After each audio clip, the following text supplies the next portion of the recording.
صرف کہتے ہیں کنسٹرکشن آف دی ورڈ، ایک لفظ کو کنسٹرکٹ کرنے کی سائنس. اس کی مثال آپ یوں سمجھیں، جیسے ایک لفظ ہے جانا، ٹو گو. تو ابھی جانا ایک لفظ ہے، جیم الف نون الف. تو اگر میں نون کے ساتھ ایک اور نقطہ ڈال دوں تو اب کیا بن جائے گا؟ جاتا. اب لفظ تھا جانا، اب بن گیا جاتا. اسی طرح اسی لفظ سے بن گیا جاؤں، جیسے ہم کہتے ہیں نا جاؤں گا، یا اسی طرح ہم کہتے ہیں جائے. اب وہ لفظ تو جانا تھا اوریجنلی، اس سے اب میں مختلف کنسٹرکشنز کر رہا ہوں، اس کا سٹرکچر چینج کر رہا ہوں لفظ کا.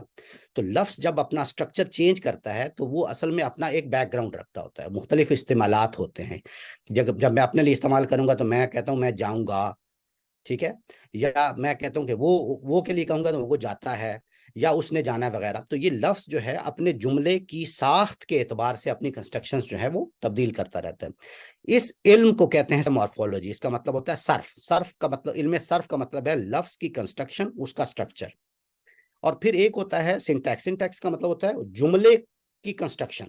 ایک جملہ جو ہے وہ اپنی ساخت کے اعتبار سے کیسے تبدیل ہوتا رہتا ہے. جیسے میں اپنے لیے اگر استعمال کروں کہ میں جاتا ہوں، لیکن اگر میں سب کے لیے کہوں تو وہ جاتے ہیں، تو جاتا جو ہے وہ جاتے بن گیا، یہ تو ہو گیا صرف.